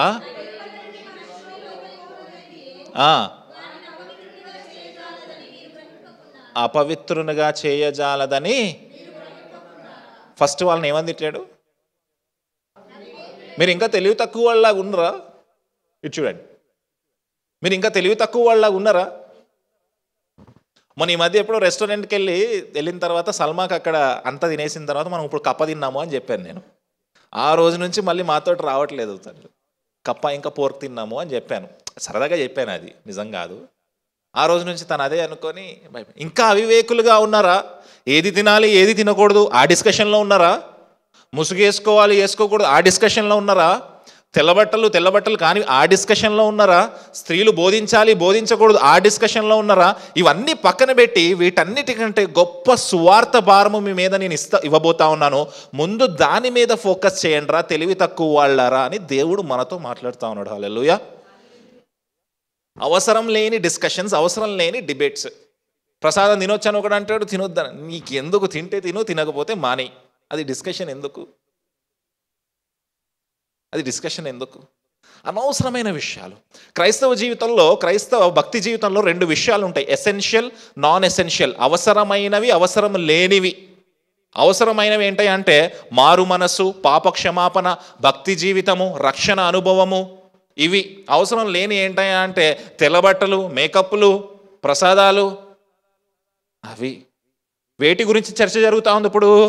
వీటి అవసరము లేని వాటి గురించి చర్చ జరుగుతోంది. బహుశా ఈ అవసరం లేని వాటిని పట్టుకొని పేతురు కర్ర పట్టుకొని తిరుగుతున్నాడేమో. ఇక్కడ ఎవరన్నా కనపడంగానే నువ్వు తెల్లబట్టలు ఎందుకు వేసుకోలేదు, తెల్లబట్టలు వేసుకో, నువ్వు లిప్స్టిక్ ఎందుకు పెట్టుకున్నావు, పెట్టుకోకూడదు, వీటి మీద డిస్కషన్ జరుగుతూ ఉందేమో. పేతురికి దేవుడు ఒక పాఠం అక్కడ నేర్పిస్తూ ఉన్నాడు. ఏమంటున్నాడు తెలుసా? నువ్వు వాటిని చంపుకొని తిను, పవిత్రమైనవి అన్నీ పవిత్రమే, పవిత్రం కానివి ఏమీ లేవు. అట్లా అని చెప్పి వెళ్ళి ఇంటికి వెళ్ళి ఏవడతాయి చంపుకొని తినకండి. ఆరోగ్యం కూడా జాగ్రత్తగా చూసుకోండి. ఇదే విషయాన్ని పౌలు గారు క్రోడీకరిస్తారు. చూడండి, రోమీలకు రాసిన పత్రిక 14వ అధ్యాయం 14వ వచనం చూడండి. రోమీలకు రాసిన పత్రిక 14వ అధ్యాయం 14వ వచనం చూడండి. సహజముగా ఏదియో నిషిద్ధము కాదని నేను ప్రభు అయిన యేసునందు ఎరిగి రూఢిగా నమ్ముచున్నాను. అయితే ఏదైనాను నిషిద్ధమని ఎంచుకుని వానికి, అర్థమైందా? చూడండి, నన్ను చూడండి. సహజంగా పవిత్రమైనవి పవిత్రం కానివి అలా ఏదైనా లిస్ట్ ఉందేమో, అయితే ఒకవేళ నీ మనసులో ఇది నేను తినకూడదు అని ఉంటే గనక అది ఎవరి దగ్గర పెట్టుకోవాలి? నువ్వు నీ మనసులో మాత్రమే, జనాల మీద రుద్దడానికి వీలు లేదు. ఉదాహరణకి నీకు ఏదన్నా తినాల్సిన వస్తువు ఉందేమో, నువ్వు అది తినాలి అనిపించినప్పుడు అది ఎవరి హృదయంలో పెట్టుకోవాలి? నువ్వు నీ హృదయంలో పెట్టుకోవాలి, అంతే. నీ లోపల మాత్రమే పెట్టుకో. అందరూ తినాలి అని చెప్పేసి చెప్పకు. జనరల్గా మనము కుక్క మాంసం తినే వాళ్ళని తక్కువగా చూస్తాం కదా, అట్లా తింటారు ఇట్లా తింటారు అనుకుంటాం.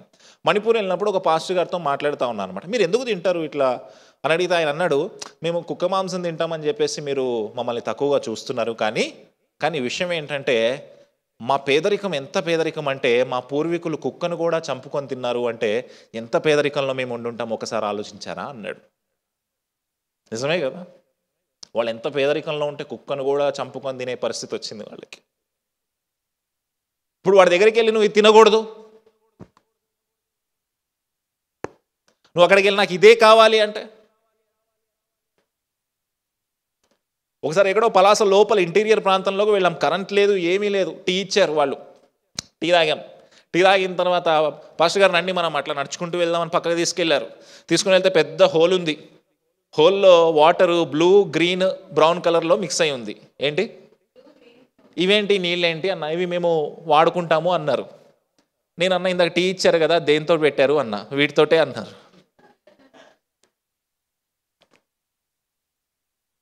మన కంట్రోల్లో లేనివి కొన్ని ఉంటాయి. ప్రతిదానికి గిరిగీసుకొని, ప్రతిదానికి లైన్ పెట్టుకొని, ప్రతిదానికి కర్ర పట్టుకొని కూర్చోవలసిన అవసరము లేదు. ఆయన చెప్తా ఉన్నాడు కదా, ప్రతీది పవిత్రమైనదే. ఒకవేళ నీలో ఏదైనా నిషిద్ధము అని నువ్వు ఏదన్నా అనుకుంటే దాన్ని విడిచిపెట్టాయి, నీ వరకే పెట్టుకో. అది జనాల మీద రుద్దకు, నీ వరకే పెట్టుకో, జనాల మీద రుద్దు. ఏవి జనాల మీద రుద్దుతున్నాము? అవసరము లేనివి. అవసరమైన రక్షణ, అవసరమైన మారు మనస్సు, అవసరమైన పాపక్షమాపణ, ఒప్పుకోదల సంఘములో చెప్పబడుతున్నాయా? సంఘములో బోధిస్తూ ఉన్నారా? ఎంతసేపు ఆడోళ్ళ మీద జోకులేనా? ఎంతసేపు ఆడోళ్ళ మీద జోకులు, పెళ్లి మీద జోకులు, స్త్రీల మీద జోకులు, లావుగా ఉన్న స్త్రీల మీద జోకులు, ఇవేనా? ఇవి చెప్పమని దేవుడు ఏర్పాటు చేసుకున్నాడా నిన్ను? దేవుడు మాట్లాడుతున్నాడు మనతోటి. అనవసరమైన వాటి మీద డిబేట్ అవసరము లేదు. అవసరమైన విషయాల వైపు మాత్రమే చూద్దాం. చెప్పండి, ప్రార్థనా జీవితము, భక్తి జీవితము మమ్మల్ని అవసరమైన విషయాల వైపు మాత్రమే చూసేలా చేయి ప్రభువా. చూద్దామా? Very good. కొలసీలకు రాసిన పత్రిక 2వ అధ్యాయం 16వ వచనం. కొలసీలకు రాసిన పత్రిక 2వ అధ్యాయం 16వ వచనం. కాబట్టి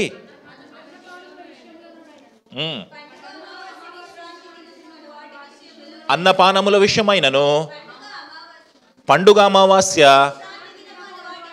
విశ్రాంతి దినము అను వాటి విషయంలోనైనను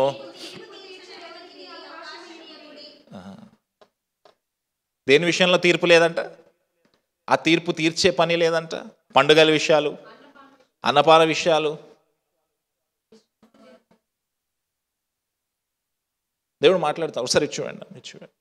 పండగలు, అన్నపానాలు, అమావాస్య విషయాలు ఇవన్నీ ఎందుకు? అవన్నీ డిబేటా? అక్కడ ఎవరో చెన్నైలో ఒక ఆయన సంక్రాంతి పండుగ చేశారంట పాస్టర్ గారు. చేసుకుని తప్పేంటి? నీకెందుకు అవి? నీకెందుకు? రాజమండ్రిలో నాకు తెలిసిన ఒక పాస్టర్ గారు సంక్రాంతి ఫెస్టివల్ చేశాడు 10 years బ్యాక్ సంక్రాంతి ఫెస్టివల్ చేశాడు రాజమండ్రిలో ఒక పాస్టర్ గారు.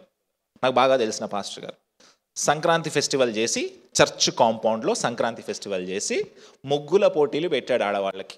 ఏం పెట్టాడు? ముగ్గుల పోటీలు పెట్టాడు. క్రైస్తవులు ఎవరు చర్చ్ వాళ్ళు రావడానికి వీలు లేదు అని రూల్ పెట్టాడు. అన్యులకి మాత్రమే. ఎవరికి? అన్యులందరూ స్త్రీలు వచ్చారు. చక్కగా ముగ్గుల పోటీలు జరిగినాయి. ప్రైజ్లు ఇచ్చాడు. అందరికీ ప్రైజ్లు ఇచ్చేటప్పుడు ఒక కొత్త నిబంధన బైబిల్ కూడా ఇచ్చాడు. అందరికీ ప్రైజ్లు ఇచ్చేటప్పుడు ఒక కొత్త నిబంధన బైబిల్ కూడా ఇచ్చాడు. అందులో ఒక స్త్రీ ఆ బైబిల్ చదవడం మొదలుపెట్టింది. ఆ బైబిల్ చదవడం మొదలుపెట్టింది. తర్వాత పాస్టర్ గారి దగ్గరకు వచ్చి, పాస్టర్ గారు యేసుక్రీస్తు అంటే ఎవరు అని ప్రశ్నలు అడగడం మొదలుపెట్టింది. తర్వాత అనుకోకుండా తన రక్షణ అనుభవంలోకి వచ్చింది. అనుకోకుండా దేవుడు ఆ స్త్రీని, ఆ తల్లిగారిని పిలుచుకున్నాడు. ఆ తల్లిగారు ఈరోజు 500 మంది పట్టే 3 సంఘాలు రాజమండ్రి చుట్టుపక్కల పరిసర ప్రాంతాల్లో కట్టింది. హల్లెలూయా. ఎక్కడ మొదలైంది? సంఘములో సంక్రాంతి సంబరాలు. డైజెస్ట్ చేసుకోవడం కష్టంగా ఉంది కదా? కష్టంగా ఉంటుంది. కర్ర పట్టుకొని తిరిగితే కష్టంగానే ఉంటాయి అన్నీ కష్టంగానే ఉంటాయి. కానీ దేవుని కృప వైపు చూడు, అన్నీ పరిశుద్ధంగానే కనిపిస్తాయి. హల్లెలూయా. అలా అన్ని నిషిద్ధమైన పనులన్నీ సంఘంలోకి తీసుకొని రమ్మని నేను చెప్పట్లేదు. ఒక లైన్ ఉంటుంది ప్రతిదానికి. ఆ లైన్ ఏంటో తెలుసుకో. ఆ లైన్ ఏంటో తెలుసా? ఆ లైనే యేసుక్రీస్తు. హల్లెలూయా. ఆ యేసుక్రీస్తును దాటి ఏది చేయకు. అలా వద్దు అనే చెప్పే పేతురికి, అలా నేను తినను అనే చెప్పే పేతురికి ఎక్కడ తీసుకెళ్ళాడు తెలుసా?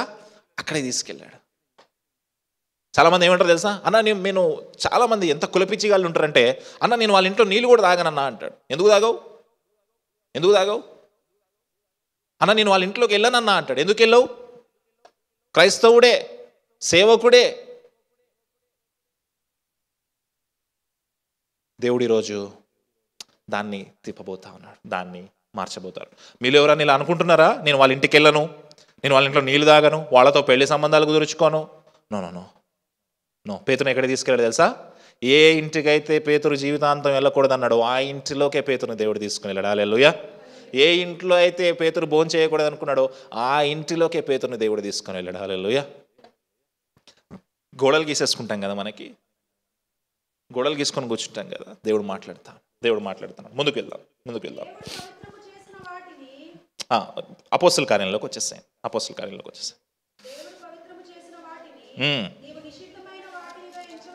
ఎంచవద్దని వినబడెను. ఇలాగు ముమ్మారు జరిగెను. వెంటనే ఆ పాత్ర ఆకాశమునకు ఎత్తబడి. ఎన్నిసార్లు కనిపించింది ఆ దర్శనం పేతురు గారికి? 3 సార్లు కనిపించింది. మొదటిసారి ఏమన్నాడు? వద్దు అన్నాడు. రెండోసారి ఏమన్నాడు? వద్దు అన్నాడు. మూడోసారి ఇంకా మాట వినే పరిస్థితి లేదు. ఈ 3 అనే నెంబర్ చాలా ఇష్టమేమో పేతురికి. ఎన్నిసార్లు అబద్ధం చెప్పాడు యేసుక్రీస్తు గురించి? 3 సార్లు. దేవుడు చెప్తున్నాడు, నువ్వు నా గురించి అబద్ధం చెప్తావంటే అప్పుడు కూడా 3 సార్లు నేను చెప్పను ప్రభువా, నేను చెప్పను అన్నాడు. కానీ అదే 3 సార్లు పేతురు అబద్ధం చెప్పాడు. 3 సార్లు దర్శనం వచ్చిందంట పేతురికి, పాఠం నేర్పించిందంట. వెంటనే పేతురు జీవితంలో ఒక సడన్ చేంజ్ వచ్చింది. చూడండి, సడన్ చేంజ్ వచ్చింది. నెక్స్ట్ వర్షన్ చదువుదాం.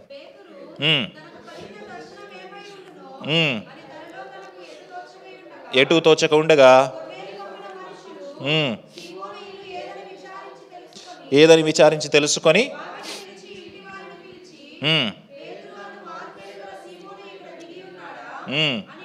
అని అడిగిరి.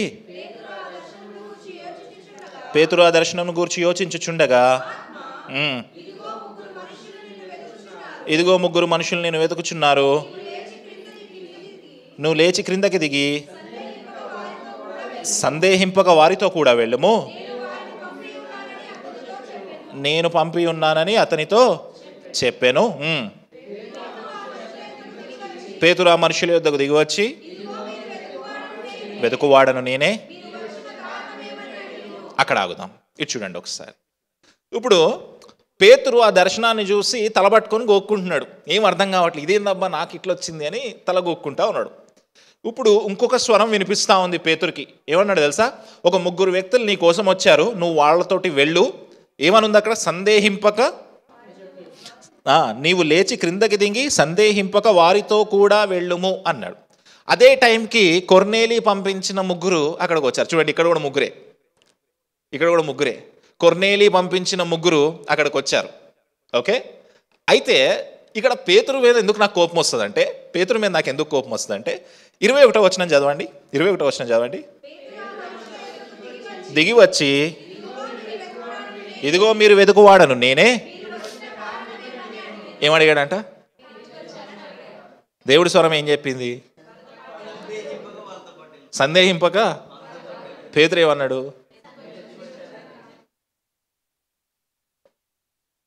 దేవుడు మాట్లాడుతా ఉన్నాడు మనతోటి. మనలో పేతురు ఉన్నాడు కదా, మనలో ఒక పేతురు ఉన్నాడు కదా. నీకు అప్పుడే స్వరం వినపడి చెప్పింది, నువ్వు వెళ్ళరా నాయనా అని. పేతురు ఏమంటున్నాడు? మీరు ఎందుకు వచ్చారు? దేవుడు మాట్లాడుతూ ఉన్నాడు మనతోటి. సందేహిస్తూ ఉన్నావా? స్వరాన్ని సంశయిస్తూ ఉన్నావా? దేవుడు నీతో మాట్లాడుతూ ఉన్నాడు. ఇటు చూడండి, నన్ను చూడండి, నన్ను చూడండి. చాలా సందేహాలు ఉంటాయి మనకి. స్వయంగా దేవుని స్వరము వినపడినా సరే మారు మనసు ఉండదు. స్వయంగా దేవుడే వచ్చి మాట్లాడినా సరే మారు మనసు ఉండదు. స్వయంగా దేవుడు తన సేవకుల చేత మాట్లాడిస్తున్నా సరే మారు మనసు ఉండదు. సందేహిస్తాం, సంశయిస్తాం. అందుకే ఎప్పుడు మనం ఒక పాట పాడుకుంటాం కదా, సందేహమేలా సంశయం అదేలా. యేసు కుమార్, ప్రభు యేసు గాయములను పరికించి చూడు, తాకి చూడు. సందేహిస్తామంట, సంశయపడతామంట. పేతురు కూడా మీరు ఎందుకు వచ్చారు అని అడుగుతున్నారు. అంత మంచిగా స్వరం వినబడి చెప్తే కూడా. ఒకవేళ అలాంటి పేతురు లాంటి ఆత్మ మనలో ఉందేమో, సందేహపడే ఆత్మ, సంశయపడే ఆత్మ, వద్దు అని చెప్పే ఆత్మ ఉందేమో, ఈరోజు ఈ ప్రార్థన అయిపోయేలోపు ఆ ఆత్మలు కొట్టివేయబడును గాక. గట్టిగా చెప్పాలి. తర్వాత వచనంలోకి వెళ్దాం. నీతిమంతుడును, దేవుడికి భయపడువాడును,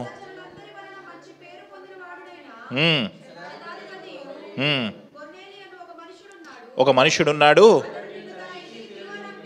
అతడు తన ఇంటికి పిలువనంపించి వినవలెనని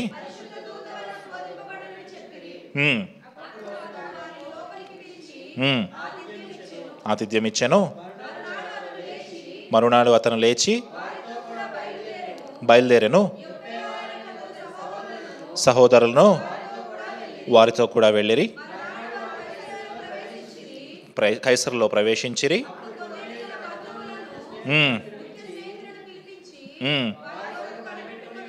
వెరీ గుడ్. ఇక్కడ కొర్నేలి గారు కాటేజ్ ప్రేయర్ పెట్టాడు. ఎవరెవరిని పిలిచాడు?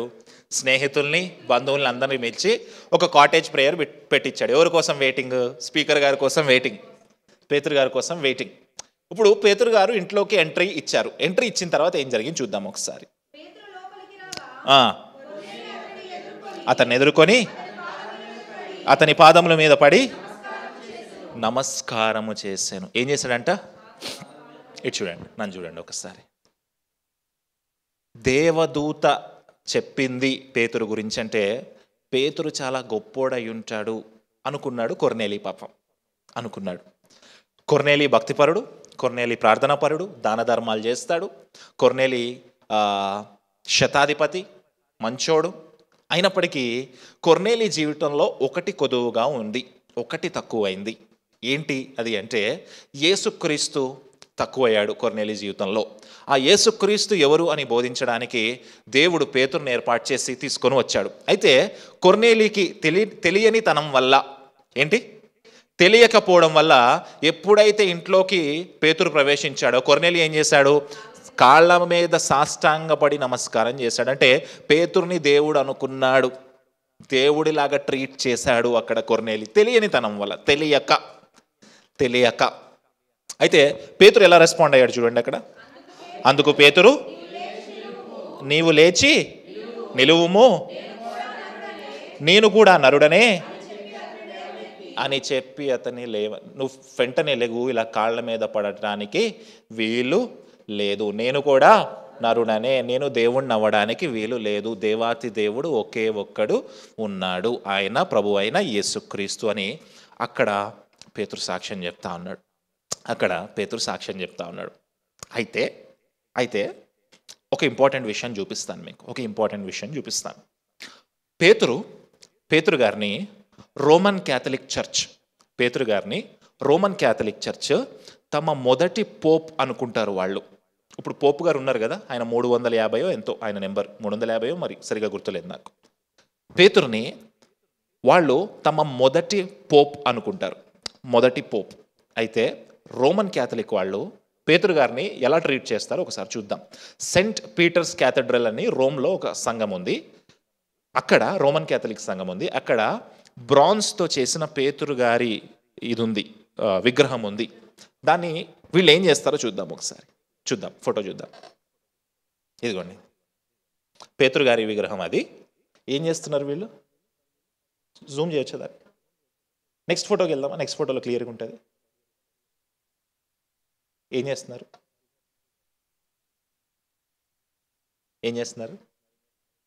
విచిత్రమైన విషయం ఏంటంటే, ఇది జూమ్ చేస్తే మీకు అర్థమవుతుంది, ఈ కాళ్ళు పాదాలన్నీ పోయినాయి వాళ్ళు తగిలి తాకి. అంటే అన్ని సంవత్సరాల నుంచి దానికి తాకి ముద్దులు పెడతాం, ఇప్పటికీ దాన్ని తాకి ఇప్పటికీ పేతురుగాడి కాళ్ళకి ముద్దులు పెడతా ఉంటారు. ఆ ముద్దులు పెట్టడం వల్ల అంత అరిగిపోయింది. చూడండి,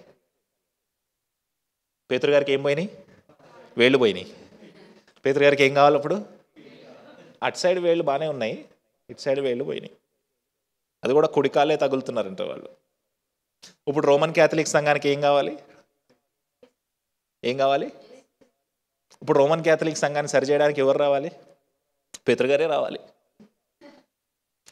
రావాలి స్వయంగా. ఏం పట్టుకొని రావాలి? కొరడా పట్టుకొని రావాలి. వచ్చి వీళ్ళకి ఏం చెప్పాలి? ఏమన్నాడు ఇక్కడ పేతురు కొర్నేలితో? నేను నరుణ్ణి మాత్రమే, నేను దేవుణ్ణి కాదు. ఇంకో ఇంపార్టెంట్ డీటెయిల్ ఏంటయ్యా అంటే, ఇప్పుడు కొర్నేలి ఇంటికి సువార్తను తీసుకొని రావడానికి పేతురు ఎందుకు రావాలి? దేవదూత చెప్పొచ్చు కదా. దేవదూత స్వరం విన్నాడు కదా, కొర్నేలి విన్నాడు కదా. ఎందుకు పేతురుని తీసుకొని రమ్మన్నాడు? దేవదూత సువార్త చెప్పేయచ్చు కదా, చెప్పలేదా? వాళ్ళిద్దరు మాట్లాడుకున్నారు కదా, డిస్కషన్ జరిగింది కదా, వాళ్ళ భాష అర్థమవుతుంది కదా. దేవదూత సువార్త చెప్తే ఇంకా బాగుంటుంది కదా. ఎందుకు పేతురునే తీసుకొని వచ్చాడు ఇంటికి?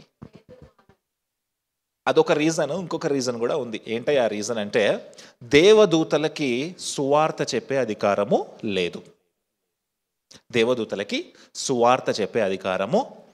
లేదు. మనుషులకి మాత్రమే ఉంది. కానీ యేసుక్రీస్తు రెండవ రాకడలో, ప్రకటన గ్రంథం 14వ అధ్యాయంలో మనకు కనిపిస్తుంది, చదవక్కర్లేదు. యేసుక్రీస్తు రెండవ రాకడలో మనమందరము సువార్త చెప్పినా సరే మారు మనసు పొందని జాతులు కొన్ని ఉంటాయి. ఆ జాతుల కోసము దేవుడు ఒక దేవదూతని పంపించి, దేవదూత ద్వారా ఆఖరి ఛాన్స్గా సువార్త చెప్పించినట్టుగా మనం చూస్తాం. అప్పుడు మాత్రమే. ఇప్పుడు సువార్త చెప్పే అధికారం ఎవరికి ఉంది? మనకి మాత్రమే. అనండి, గట్టిగా అనండి. మరి చెప్తున్నామా? Very good. ముందుకు వెళ్దాం. 10 minutes క్లోజ్ చేసేస్తాను, తొందరగా ముందుకు వెళ్దాం. లోపలికి వచ్చి చూచాను. అప్పుడు అతడు ముట్టుకొనుట ఆయనను యూదునికి ధర్మము కాదని మీకు తెలియను, ఆయనను దేవుడు నాకు. అర్థమైందా పేతురుకి దర్శనం ఎందుకు వచ్చిందో?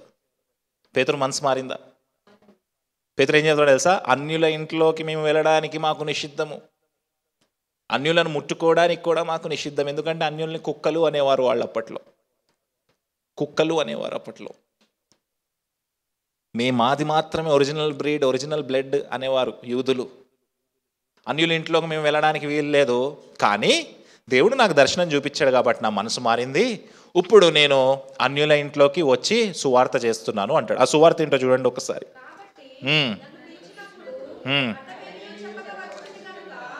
అడ్డమేమీ చెప్పకుండా వచ్చాడా? చెప్పలేదు, కానీ మీరు ఎందుకు వచ్చారు అని అడిగాడు కదా.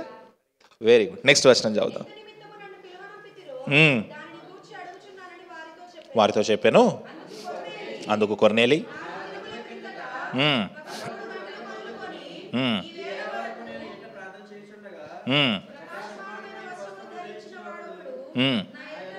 నా ఎదుట నిలిచి ఉమ్, ఉమ్, ఉమ్, ఉమ్, ఉమ్, ఉమ్. నాతో చెప్పాను, వెంటనే నిన్ను పిలిపించి తిని మంచిది వినుటకై.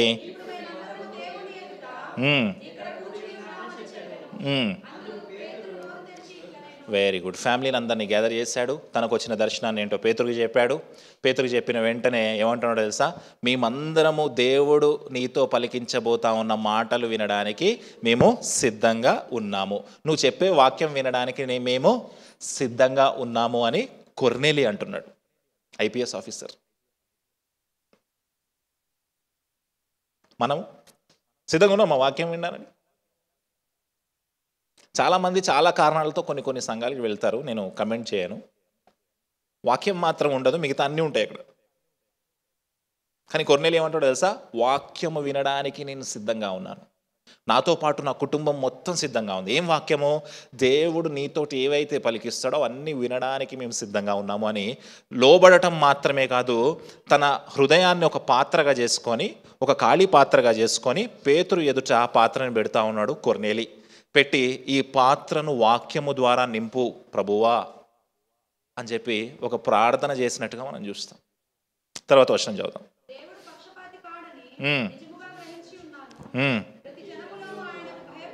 భయపడి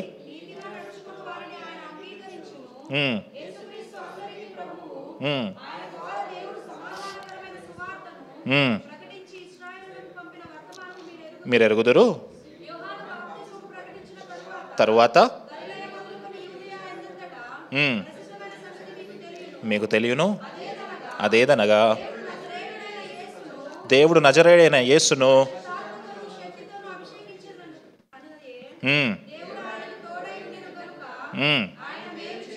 మేలు చేయొచ్చు, అపవాది చేత పీడింపబడిన వారందరినీ స్వస్థపరచుచు సంచరించుచుండెను.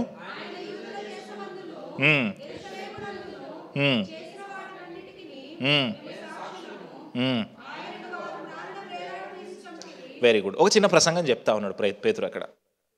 ఒక చిన్న ప్రసంగం, ఎప్పుడైనా అవకాశం ఉంటే ఆ ప్రసంగాన్ని డిసెక్షన్ చేసి ఇంకా బెటర్గా మనం చెప్పుకునే ప్రయత్నం చేద్దాం. ఒక చిన్న ప్రసంగం చేస్తూ ఉన్నాడు పేతురు. పెంతెకోస్తు దినాన్న చేసిన ప్రసంగం గుర్తుందా మీకు? అపోస్తుల కార్యం 2వ అధ్యాయంలో పెంతెకోస్తు దినాన్న ఒక ప్రసంగం చేశాడు, గుర్తుందా? ఆ రోజు పేతురు యాటిట్యూడ్ వేరేలాగుంది. పేతురు యాటిట్యూడ్ వేరేలాగుంది. ఇజ్రాయెల్ ప్రజలతో ఏమంటున్నాడు తెలుసా? మీరే యేసుక్రీస్తుని సిలువేసి చంపింది, మీరు మారు మనస్సు పొందండి అని వాళ్ళని గద్దిస్తూ ఉన్నాడు అక్కడ పేతురు. ఇక్కడ పేతురు, ఇతని ప్రసంగం స్టైల్ మారిపోయింది, ఇతని బోధ కూడా మారిపోయింది. ఏమంటాడో తెలుసా? చక్కగా ప్రేమతో బోధిస్తూ ఉన్నాడు అన్యులకి. చక్కగా ప్రేమతో ఏమని చెప్తున్నాడంటే, యేసుక్రీస్తు అని ఆయన ఒకడు ఉన్నాడు, ఆయన అక్కడ తిరిగాడు, ఇక్కడ తిరిగాడు, స్వస్థతలు చేశాడు, పరిశుద్ధాత్మ దేవుని శక్తి ద్వారా నింపబడ్డాడు, వాటన్నిటికీ మేమే సాక్షులము. అంటే ఎవరి గురించో వచ్చి మేము కల్పనా కథలు చెప్పట్లేదు. కల్పనా కథలు, ఆయనతోటి నేను తిరిగాను అని తన అనుభవాలను గుర్తు చేస్తూ చక్కటి గాస్పల్ మెసేజ్ని, సువార్త మెసేజ్ని పేతురు అక్కడ చెప్తా ఉన్నాడు. తర్వాత వచనం చదువుదాం. లేపి సాక్షులకే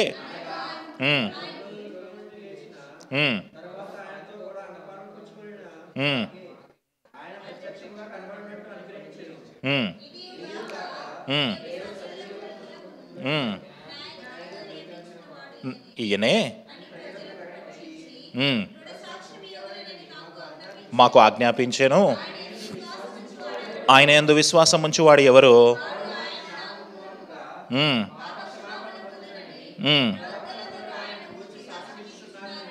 వెరీ గుడ్. ఈ ప్రసంగం అంతా చెప్తా ఉన్నాడు. ఈ ప్రసంగం మూలం ఏంటయ్యా అంటే, యేసుక్రీస్తు చనిపోయాడు, పాపక్షమాపణ నిమిత్తం చనిపోయాడు, స్వస్థతలు చేశాడు, వాటన్నిటికీ సాక్ష్యం మేమే. అంతకంటే అందులో ఒక గొప్ప విషయం ఏంటయ్యా అంటే, ఆయన యూదులకు మాత్రమే దేవుడు కాదు, ఆయన సమస్త జనులకు దేవుడు. ఆయన యందు ఎవరైతే విశ్వాసం ఉంచుతారో వాళ్ళందరికీ ఆయన దేవుడు. ఇప్పటి వరకు పేతురు ఏమనుకున్నాడు తెలుసా? ఇప్పటివరకు పేతురు ఏమనుకున్నాడు తెలుసా? ఎవరికి దేవుడు అనుకున్నాడు. కానీ దర్శనం వచ్చిన తర్వాత పేతురు మనసు ఎట్లా మారిపోయింది? అందరికీ సువార్త చెప్పాలి అనే ఆలోచన పేతురుకి వచ్చింది. యేసుక్రీస్తు అందరికీ ప్రభు అనే మాటని పేతురు అక్కడ గుర్తు చేస్తూ ఉన్నాడు. అయితే ఎందుకు పేతురుని ఇక్కడికి పంపించాడు అనే విషయాన్ని మనం తెలుసుకున్నాం. ఎందుకు పేతురుని ఇక్కడికి పంపించాడు అనే విషయం తెలుసుకున్నాం. కానీ యేసుక్రీస్తు పేతురుతో చేసిన వాగ్దానం ఇంకొకటి ఉంది. యేసుక్రీస్తు పేతురుతో చేసిన వాగ్దానం ఇంకొకటి ఉంది. మత్తయి సువార్త 16వ అధ్యాయం 19వ వచనం. మత్తయి సువార్త 16వ అధ్యాయం 19వ వచనం. మత్తయి సువార్త 16వ అధ్యాయం 19వ వచనం. అందరు తీసారా? 16, 19. పరలోక రాజ్యం యొక్క తాళపు చెవులు ఎవరికి చెప్తున్నారన్నమాట? యేసుక్రీస్తు పేతురికి ఏమని వాగ్దానం చేశాడు? పరలోక రాజ్యపు యొక్క ఇటు చూడండి, నన్ను చూడండి. యేసుక్రీస్తు పేతురికి ఒక వాగ్దానం చేశాడు. ఏంటి ఆ వాగ్దానం అంటే, పరలోక రాజ్యపు తాళం చేతులు నీకు ఇస్తాను అన్నాడు. అర్థమైంది కదా? ఓకే, ఇప్పుడు ఒక ఫోటో చూద్దాం. ఇది పేతురు ఫోటో. అంటే ఊహించి గీసిన ఫోటో. పేతురు చేతిలో ఏముంది? ఇంకో చేతిలో ఏముంది? ఇంకో చేతిలో తాళం ఉందా? ఒక చేతిలో బైబిల్, ఇంకొక చేతిలో తాళం. మీరు గూగుల్లోకి వెళ్ళి ఎక్కడైనా సరే పేతురు ఫోటో అని సెర్చ్ చేయండి. ప్రతి ఫోటోలో తాళం ఉంటుంది ఖచ్చితంగా. ప్రతి ఫోటోలో తాళం ఉంటుంది ఖచ్చితంగా.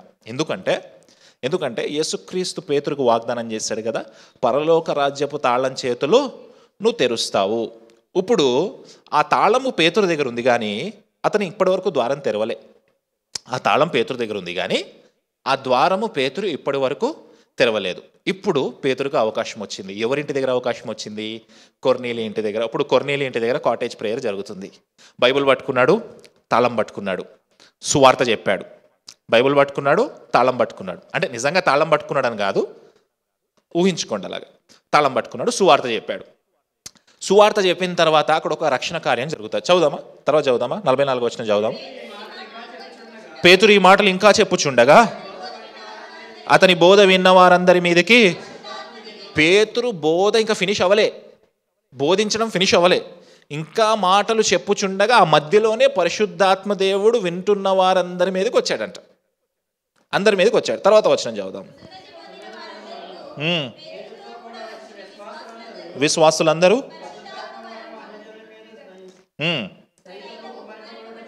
కుమ్మరింపబడుట చూచి పేతురుతో కొంతమంది వచ్చారు కదా ఇందాక యోపేలోంచి, వాళ్ళందరూ సున్నతి పొందిన వారు, అంటే యూదులు వాళ్ళంతా. ఆ సున్నతి పొందిన వాళ్ళందరూ ఈ అన్యుల మీద పరిశుద్ధాత్మ దేవుడు రావడం చూసి విభ్రాంతి నొందడం అంటే ఏంటి? ఆశ్చర్యపోవడం లేదా ఏడవడం. అయ్యో, మా దేవుడు, మా పరిశుద్ధాత్మ దేవుడు అన్యుల మీదకి రాకూడదు కదా లెక్క ప్రకారము. కానీ ఇక్కడ ఏం జరుగుతుంది? వచ్చింది. ఎవరు ప్రసంగం చెప్తే వచ్చింది? పేతురు ప్రసంగం చెప్తే వచ్చింది. తర్వాత వచ్చిన చూద్దాం. వారు భాషలతో మాట్లాడుచు, వాళ్ళందరూ భాషలతో మాట్లాడడం స్టార్ట్ చేశారు. గుర్తుందా? పేతురు మొదటి ప్రసంగము పెంతెకోస్తు దినాన్న అందరూ భాషలతో మాట్లాడారు. పేతురు ఇక్కడ ప్రసంగం చెప్పిన తర్వాత అందరూ భాషల్లో మాట్లాడారు. దేవుని స్తుతిస్తూ వచ్చారు. తర్వాత వచనం. అందుకు పేతురు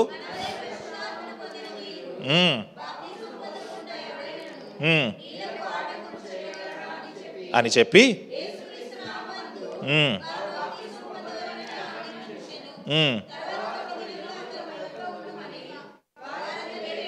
వెరీ గుడ్. ప్రసంగం చెప్పాడు, పరిశుద్ధాత్మ దేవుడు వాళ్ళ మీద దిగి వచ్చాడు. ఇప్పుడు పేతురు ఏం చేస్తున్నాడు తెలుసా? డోర్ ఓపెన్ చేస్తున్నాడు. తాళం ఓపెన్ చేశాడు. డోర్ ఓపెన్ చేసి, ఇదిగో దారి, ఇదిగో క్రీస్తు మార్గము, మీరు వెళ్ళాల్సిన మార్గము ఇది. ఈ మార్గంలోకి, ఈ ద్వారంలోకి మీరు వెళ్ళాలి అంటే మీరేం పొందాలి? ఇప్పుడు బాప్తిస్మము పొందాలి. విశ్వాసం ఉంచారు, ఆ విశ్వాసానికి క్రియగా మీరు బాప్తిస్మము పొందాలి. అక్కడ నీళ్ళు ఎక్కడి నుంచి వచ్చాయో సడన్గా చాలా చోట్ల మనం చూస్తాము, రక్షణ సువార్త సభలు అని పెడతారు. ఏం పెడతారు? గట్టిగా చెప్పాలి. బాప్తిసం ట్యాంక్ ఉండాలిగా, మరి ఉండాలా లేదా? ఇప్పుడు రక్షణ సువార్త సభలు పెట్టినప్పుడు దేనికోసం పెట్టారు? ఎవరో రక్షించబడతారని పెట్టారు. మరి బాప్తిసం ట్యాంక్ ఉంటుందా? ఉండదు. దేవుని చిత్తం అయితే మనం ఎప్పుడైనా మనకు అలాంటి రక్షణ సువార్త సభ పెట్టే అవకాశం వస్తే అక్కడికి మనం ఆ బాప్తిసం ఇచ్చే బబుల్తో పాటు వెళ్దాం. హల్లెలూయా. గట్టిగా ఆమేన్ చెప్పండి. ఎందుకంటే క్రియ అప్పుడే జరగాలి, ద్వారం అప్పుడే తెరవబడాలి. పరలోకపు యొక్క ద్వారాన్ని పేతురుకి ఎలా అయితే తాళాన్ని దేవుడిచ్చాడో ఈరోజు మన చేతికి దేవుడు దీన్ని ఇచ్చాడు. ఒక చేతిలో, ఇంకో చేతిలో తాళాన్ని కూడా పేతురుకి ఇచ్చినట్టుగా మనకు కూడా తాళాన్ని ఇచ్చాడు. మనం ఏమీ లేదు, దీంతో పాటు సువార్త చెప్పాలి, తాళం తెరవాలి, ద్వారం ఓపెన్ చేయాలి, మధ్యలో ఒక బాప్తిసం ట్యాంక్ పెట్టాలి, ముంచాలి, లోపలికి పంపించాలి. హల్లెలూయా. సిద్ధంగా ఉన్నామా? సిద్ధంగా ఉన్నామా? పేతురు చేసిన గొప్ప పరిచర్య.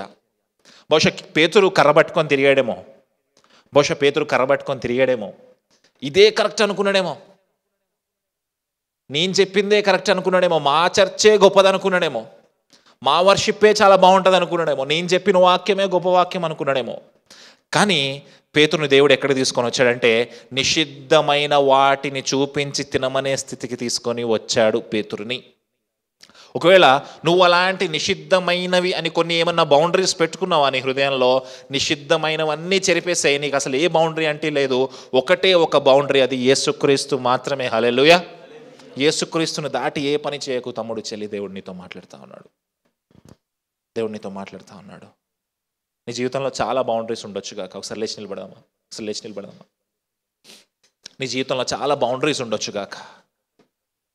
చాలా విషయాలు నిన్ను యేసుక్రీస్తు దగ్గర రావడానికి ఆటంకపరుస్తూ ఉన్నాయేమో. ఆ బౌండరీస్గా ఉండడానికి వీలు లేదు. చెప్పండి, ఆ బౌండరీస్, ఆ సరిహద్దులు, గట్టిగా చెప్పండి, ఆ సరిహద్దులు ఇక ఉండడానికి వీలు లేదు. నన్ను ప్రోక్షించు ప్రభువా. ప్రార్థన చేద్దామా గట్టిగా? స్తుతి చెప్దామా గట్టిగా? పరిశుద్ధుడా, వందనాలు తండ్రి. నాయన, మీరు ఇచ్చిన వాక్యాన్ని బట్టి వందనాలు నాయన. మీరు ఏర్పాటు చేసి నాయన అల్పులమైన మమ్మల్ని ఇక్కడ నిలవబెట్టిన విధానానికి వందనాలు తండ్రి. నాయన, ఒకవేళ మాలో ఏమన్నా సరిహద్దులు ఉంటా ఉన్నాయేమో తండ్రి. నాయన, పేతురు జీవితంలో ఒక దర్శనము ద్వారా ఎలాంటి సరిహద్దులను అయితే మీరు చెరిపివేశారో తండ్రి, ఈరోజు మా జీవితాల్లో ఉన్న ప్రతి ఒక్క సరిహద్దు నాయన చెరిపివేయబడును గాక తండ్రి. నాయన, అటు కృపను మాకు దయచేయండి, అతి ధన్యతను మాకు దయచేయండి తండ్రి. నైనా మీ సువార్తను, నైనా మీ వాక్యాన్ని మేము పట్టుకొని, నైనా మరో చేత్తో మీ పరలోక రాజ్యపు తాళాలని పట్టుకొని అనేక మందిని నైనా ద్వారములోకి మేము పంపించుదుము గాక తండ్రి. నైనా అట్టి కృపా ధన్యత ఆత్మ మా మీద ఉంచండి. నైనా దీవించండి, ఆశీర్వదించండి. మీ ఉన్నతమైన ప్రణాళికలోనికి మమ్మల్ని నడిపించమని నజరేయుడైన యేసుక్రీస్తు నామములో అడుగుచూ వేడుకుంటున్నాం తండ్రి. ఆమేన్, ఆమేన్. కూర్చుందాం.